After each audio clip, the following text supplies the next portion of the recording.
Camera. पादीवान सामने थोड़ा सा और आइए इधर। लुक या एवरीवन।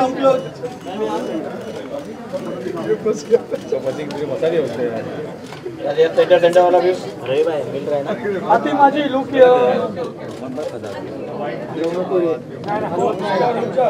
पहले फोटो होने दो।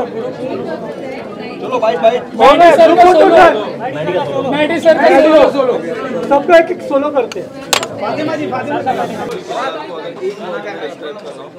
क्या होगा सबसे ये सवाल टेस्ट वहाँ से शुरू करते हैं। स्प्लेंडेड एक शब्द ना। आपके किरदार को वो तो वो बताएंगे, मैं वो उसके बारे में मैं नहीं कह सकता कुछ। नहीं, मैं ये कहना चाहूँगा मस्खरा is for my character and for the film Pyaar Dil वाला। जी एक्सपीरियंस बहुत खूबसूरत था। खूबसूरत इज़ द वर्ड। मैं भी यही बोल रहा थी, खूबसूरत। Emotional. For me, the journey of that character was very emotional, and my relationship with everybody on the film was very emotional.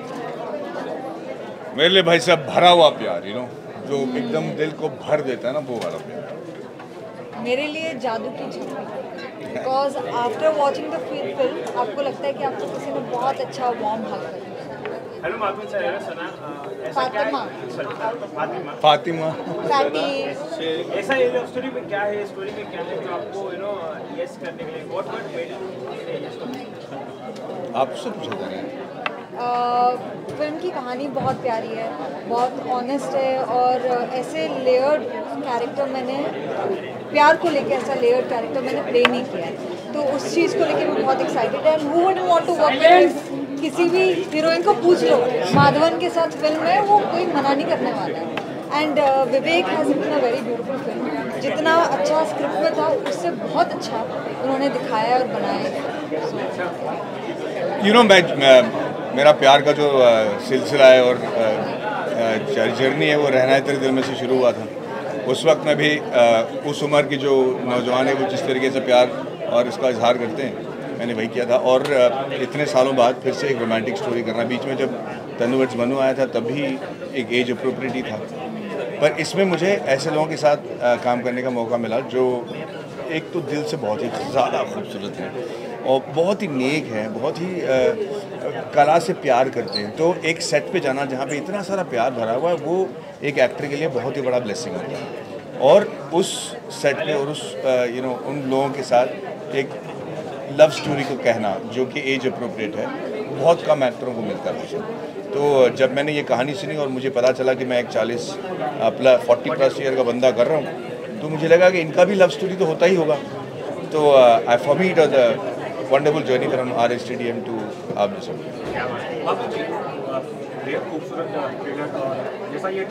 Thank you.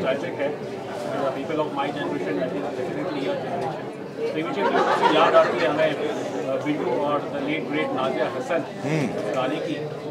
But बताओ growing up in that era, मतलब कुछ यादें हैं उस गाने को लेके, आप बता पाएंगे? हाँ, मतलब हम सबको प्यार था नाज़िया हसन जी से। वो जिस तरीके से गाना गाती थी और जिन फिल्मों में उन्होंने गाया उनको अमर कर दिया था बेसिकली। और मतलब हमारा दिल टूट गया था when we realise that she passed away and that much. And उनकी आवाज़ की खासियत ये थी कि आप दूर में किसी स्पीकर से सुन लो, आपको तुरंत पता चल जाएगा कि वो उनकी आवाज़ है। And it was so beautiful, it was so soothing. एक ऐसा ईरा का याद दिलाता है जहाँ पे सब कुछ ठीक ठाक था यार दुनिया में।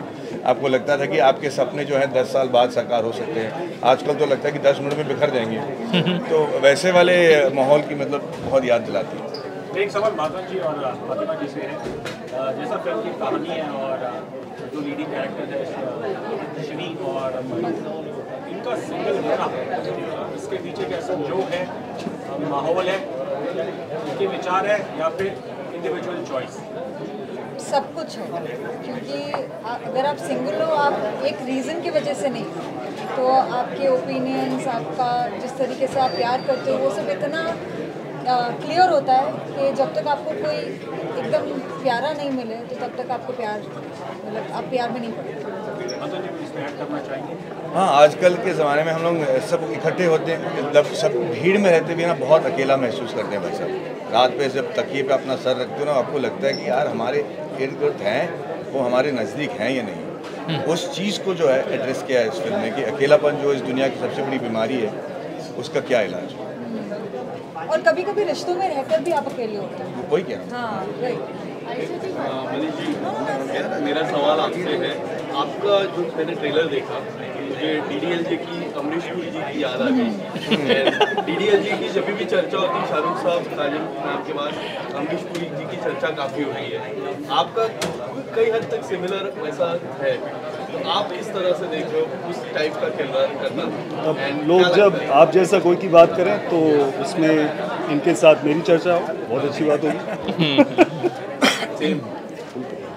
डायरेक्टर मैं आपसे लेना चाहूँगा डायरेक्टर मैं आपसे लेना चाहूँगा कितना डिफिकल्ट है इतने बड़े बड़े जायंट्स को हैंडल करना। ऑब्वियसली एक 3 लाइन स्टोरी लाइन है, कितने खूबसूरती के साथ आपने इसको दोनों को रीच किया है, किस तरीके से इनको यस मिलने के आपने आपका क्या मतलब वो यस करना है? पहला नहीं, मेरे को कुछ मशक्क़त नहीं हुई। मतलब सब इतने एक्सपीरियंस और सीनियर और टैलेंटेड एक्टर्स हैं,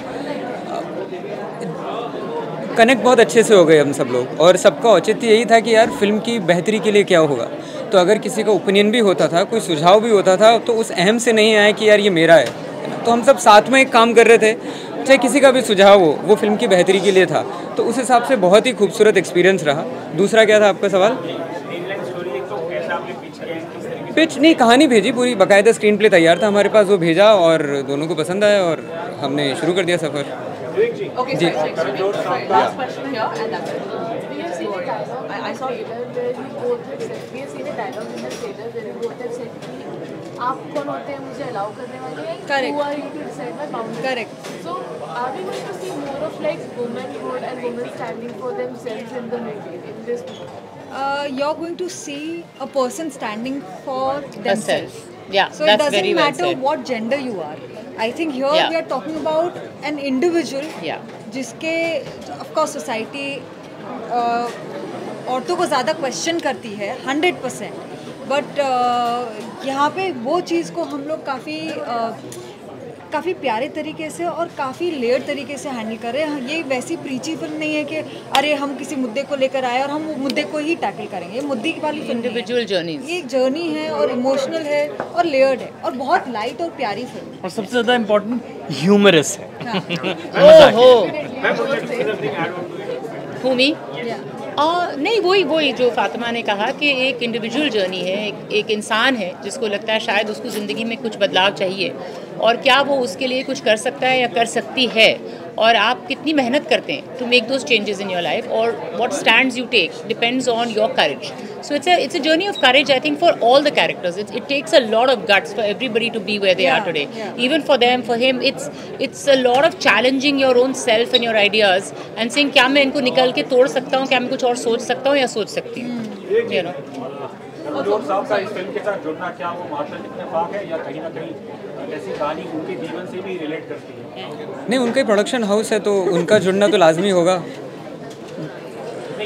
कहानी जैसी है और करण जौहर साहब ने भी जो अपने बेबी में कहा जी, नहीं वो प्रोड्यूसर है फिल्म के। जी, पर वो भी सारी से रिलेट करते हैं, वो भी सिंगल है इस हिसाब से। जी, और वो ही नहीं, ऐसे बहुत सारे व्यक्ति विशेष हैं जो कहीं ना कहीं इस इमोशन से रिलेट कर पाएंगे, इसलिए हमने ये कहानी चुनी क्योंकि इमोशन बहुत रिलेटेबल है और हम सब कहीं ना कहीं अपने जीवन काल में उस स्टेज से गुजरे हैं या गुजर रहे हैं या गुजरने वाले हैं, तो कहीं वो रिलेट कर पाएँ और वो इमोशन हम एक्सप्रेस कर पाएँ।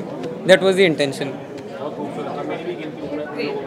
Thank you so much. Thank you.